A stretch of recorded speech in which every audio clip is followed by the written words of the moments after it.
Hooray! I've officially come off mute. Yay!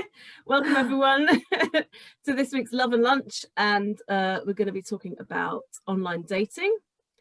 And so I'm Joanna Keeble. I'm founder and coach at bigbeautifulboundaries.com. And yeah, really looking at what it takes to have happy, healthy relationships and a more satisfying life experience from my own hunger to find those things. So I'm going to hand over now to my co-host, Jo. Beautiful. Yeah. I am Jo Cooper. I'm a dating, sex and relationship coach. So I'm going to love this topic that we're speaking about today, which is all around dating. And yes, what do I help women with? Really to be able to access more of what they want by being able to feel, by really starting to reclaim their sexuality through pleasure to have more fulfilling lives. And I didn't do this last week, but I will definitely post the group that I have, this amazing group that I put loads of great content in there called Empowering Women to Ignite Their Desires. So I will definitely do that this week, and we can have more discussions around this topic and topics to do with like intimacy and relationships. So yeah, and Joanna will post her link in there too. So yeah, we'll speak a little bit more about that towards the end. So this question, let's just dive straight in because I am so turned on about this question. So we've got a question from an amazing lady today that has asked, what would be your tips, advices for do's and don'ts for internet dating? So I'm just going to actually, let me just read the whole question. Anything you have learned yourself along the way that you feel is good to know in advance, from practical stuff like profile, the types of websites, or anything that comes to mind that we would like to share on? This is a beautiful question. You know, I just hear that this person wants to have a lot of clarity. It's just like, where do I start? What are do's and don'ts? And I wrote some notes because I love writing notes before we started. And yeah, I think the first point for me, and then I'd love to hear your views on, I thought I'd just go through the notes that I've written for today. But I think even asking this question to yourself is great. It actually just says that I want to go in, I want to have awareness, I want to have a bit of an idea of where I'm going, and I want to get the most out of internet dating without basically falling into any kind of like traps or going into things like blindly, which can sometimes happen. You know, like there can be a lot of energy, there can be a lot of turn on around dating, around meeting people. It's so accessible. And I think that's one of the things to just say, like, we have so much choice these days, so much choice in terms of being able to meet someone quite quickly. But I think the thing that comes down to it is like meeting someone that is aligned to you, to your energy, to your beliefs and your values.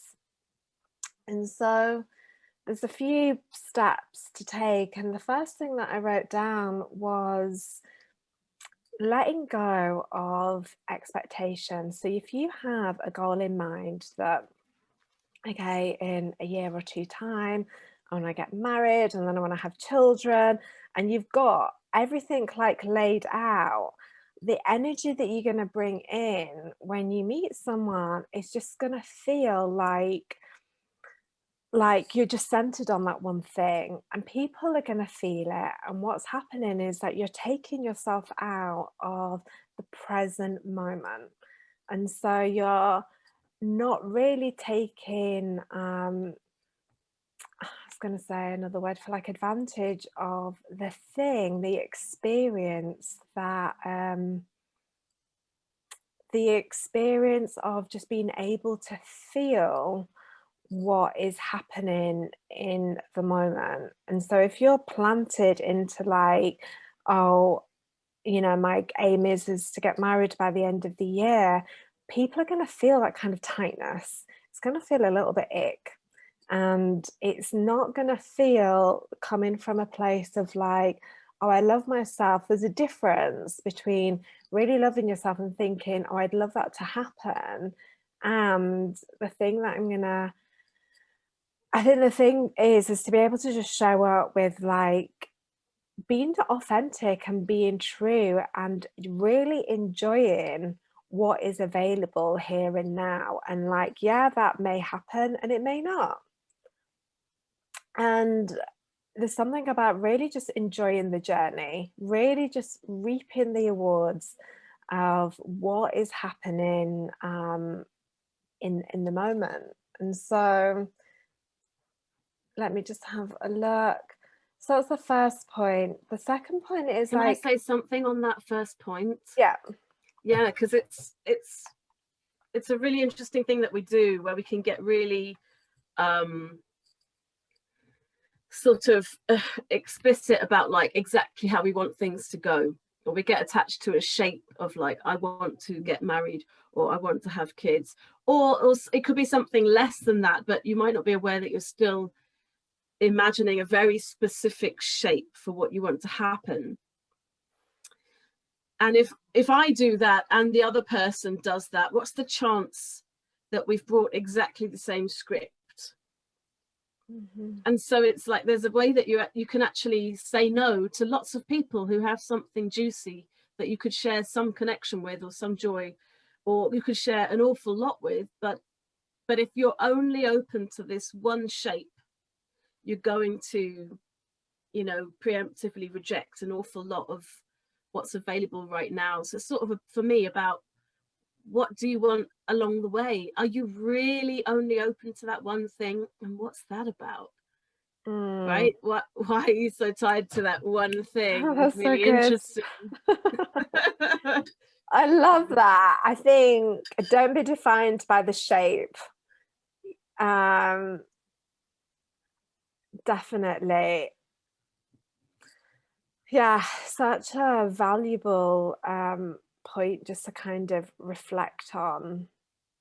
It's like if you've ever gone to a dating website and ticked all the boxes for what you do and don't want.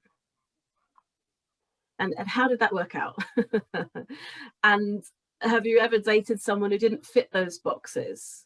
Because that's my situation. I've mentioned it on a previous Love and Lunch, right? I'm seeing someone right now who I met on Tinder, right?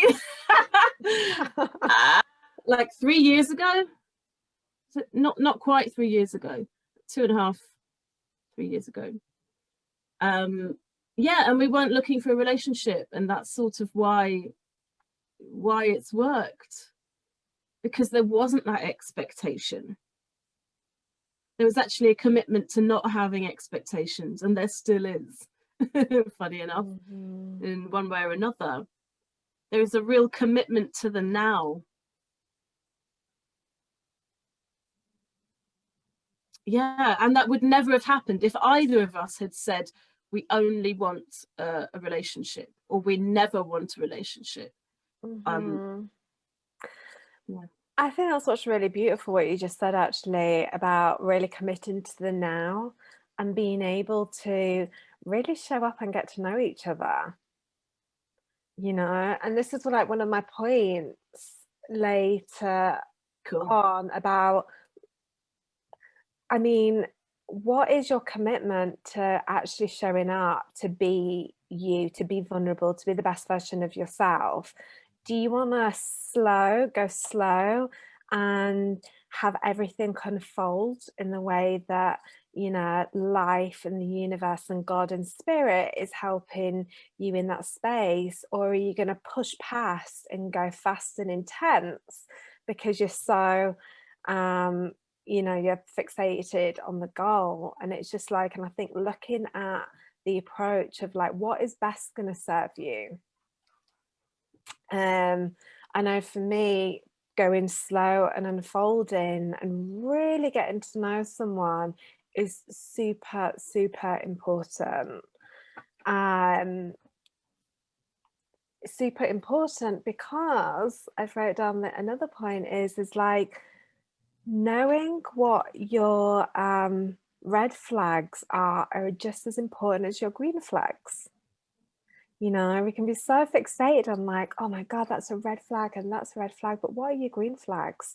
Take some time to make a list of like your do's and your don'ts. That's a Because, really interesting one, because that highlights something, that a place where we often get tripped up with consent, which is a Mhm. sort of unconscious, unanalyzed part of us where we feel like it's a yes unless something goes wrong.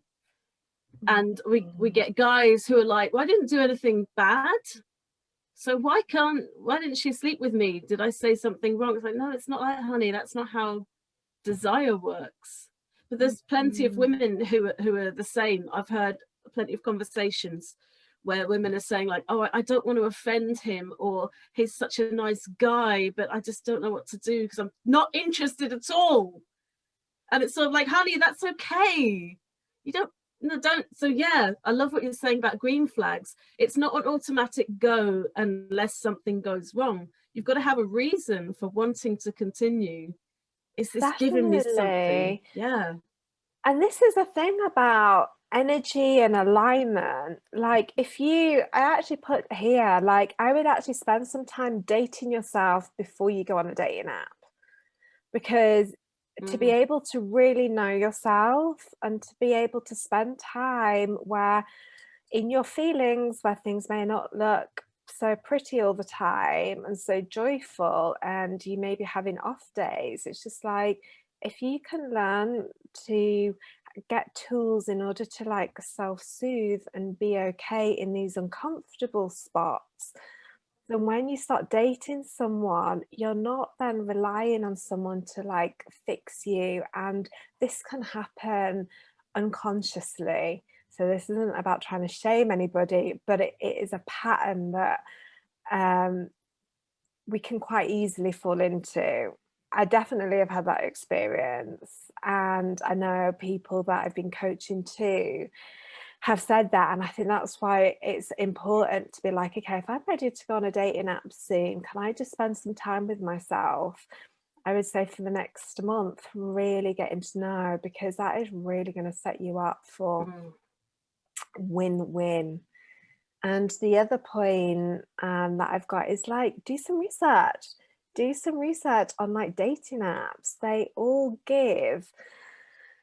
are different platforms, different ways of being able to express yourself. You know, ones like, for example, dating apps like Hinge or Bumble, you're able to give more information about yourself, and you can see what other people have answered in their questions too, compared to something like Tinder, where people don't have to they can write a profile and they don't have to write a profile.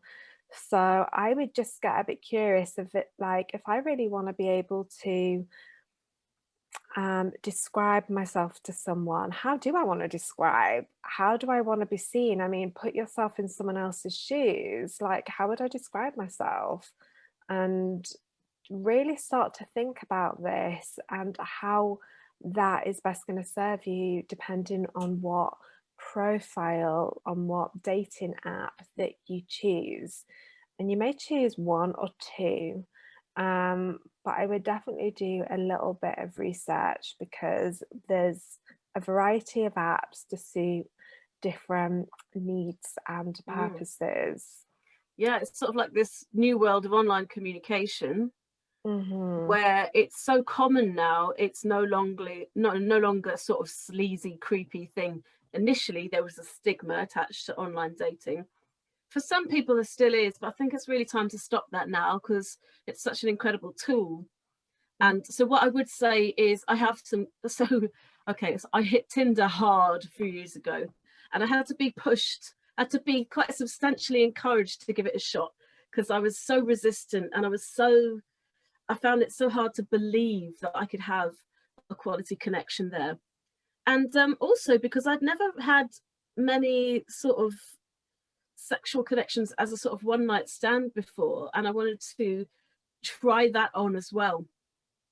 And so one thing is, like, it's a learning experience. So what I've written down here is learning through online dating. So you don't have to go in with all the answers. You're actually going to discover things. I did as a sort of research project, and I was trying out different conversations. So still keeping it quite natural, but figuring out, if I want to know this about someone, what's the question I ask? And so if I was looking for something more short term, I would ask them something about like their approach to sex or what sex means for them. And yeah, it's really interesting, the answers that you get. So you can play with it, you don't have to get it right. But the other thing that, Joan, you've mentioned, like different apps for different reasons, is to understand that the communication is at every level. So the communication is in which app you choose. Some people are going to take that, if you're on Tinder, they think, oh, that's just for hookups. So for some people, that's what that's communicating. And yeah, there's communication in your photos. A lot of men, I think that they're not saying much with their photos. I disagree. I think you can learn a lot from who's willing to just look straight at a camera. Personally, photos are really important for dating apps, really important. I would definitely say, I mean, I went through someone's dating app a couple of months ago with a client I had, a guy client, and I dissected his profile so much and really just stripped it apart. And you know, it was really helpful. He found it really helpful, especially from a woman's perspective. And so if that is something that you do want help with, then just, yeah, you can reach out to either Joanna or I, and we can definitely go through that with you. But you know, in terms of pictures, yeah, you want to have a variety, someone that shows your personality. You know, you don't want to have like 5 cups of coffee and selfies on there. You know, you want to show, what are you interested in life? You know, you want to kind of paint a bit of a picture about you.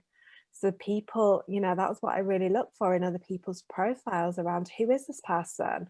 What do I want to start getting to know them? What kind of questions, like Joanna said, do I really want to start asking them? And I think if someone, you know, the first conversation, someone wanted to speak about sex with me, for me, that's a no-go. Like, I'm just, you know, that's kind of like, boom, gone straight in there. And, you know, I think 5 or 6 years ago, I might have been up for that, but that's not where I'm coming from at the moment. And so it's really important to identify this. If someone was speaking, you know, around this kind of subject, do I really want to engage in conversation, and what would I want to say? And I think it's a great way to start practicing communication in a way that really puts you into your rightness around what starts to feel good. Remember, when it feels good, you're going to be lit up and turned on and want to start communicating. And if something is beginning to turn sour or it feels uncomfortable, take a moment to pause and think about that. Why is it feeling like this? What has just happened in the communication? Do I need to start communicating something back to them where I want to start respecting myself? Yeah, there's something that to say on that with online dating, which is like, you don't have to keep talking to someone just in case there's a crumb of connection. Oh, maybe they're not all bad, or maybe that was a one-off. Like, you can, if you want to, you can have a moment of like, I'm not sure, and you can keep talking. But online dating, like, there's so many people in conversations online right now. And what I noticed was I got to experience a variety of different disconnected conversations where you get to see different things come up. I got to see feel a sense of men trying to where it feels like they're trying to force a conversation in a certain direction.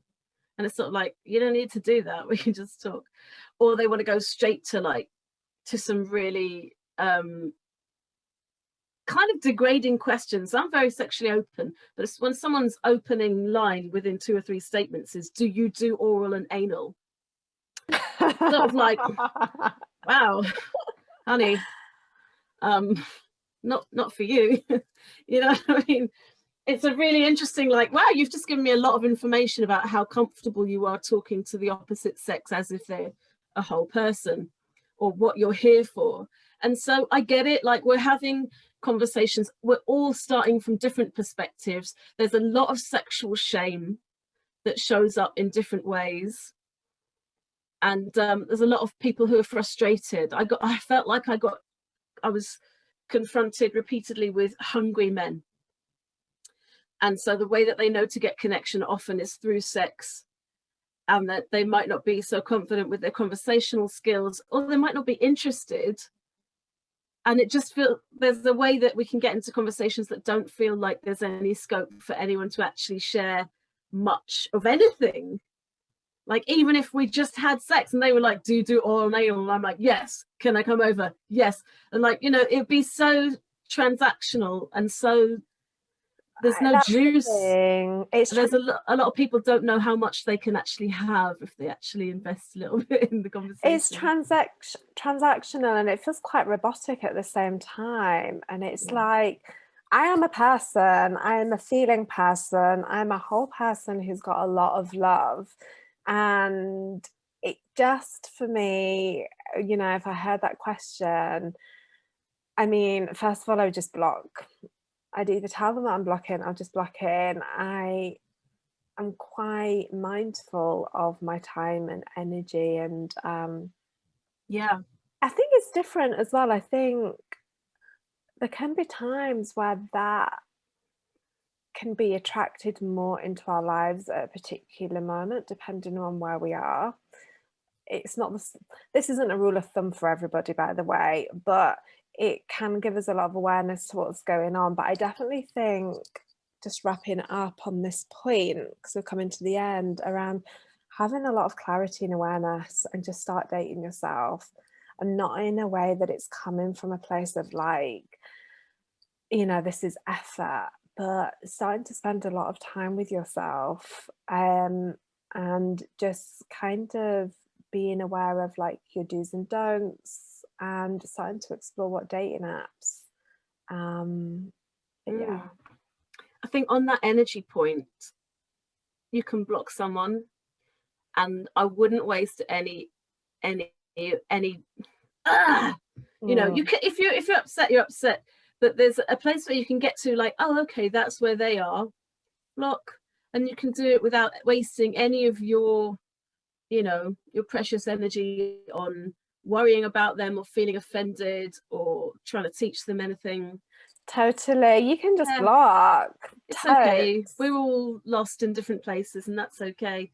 There's one little tip I want to offer, which is to talk to the member of the opposite sex, or the type of person you're going for. If it's the opposite sex, you're not actually going to see them.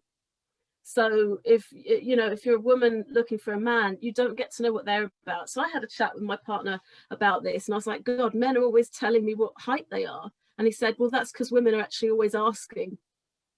And I was like, I hate it when men say I'm just a normal guy. And he said, well, women are often looking for a normal guy. It's like, this is really interesting to talk to a man about what's impacting what they put on their profile. Yeah. So have a chat to different people. Amazing. Oh, lovely, lovely. Well, beauties, if you have any questions, you want us to explore something in a bit more detail, anything's kind of evoked, and you're like, you've got this question, then please either just put it in the comments below, or send, you can send Joanna or I a private DM, direct message, and yeah, we will look forward to speaking with you soon. Do you want to end on anything that's coming up that you want to share? I just think this is such a big topic. It's quite interesting. might be fun to talk about more. But yeah, I'm sure different people will have their own stories about online dating or their own tips or preferences. So if anyone wants to drop something below, obviously it's all going to be from everyone's different perspective, and that's the same for me and Jo. But that would be really interesting to see if anyone has any, you know, I love it when people do this, I hate it when people do that. Yeah.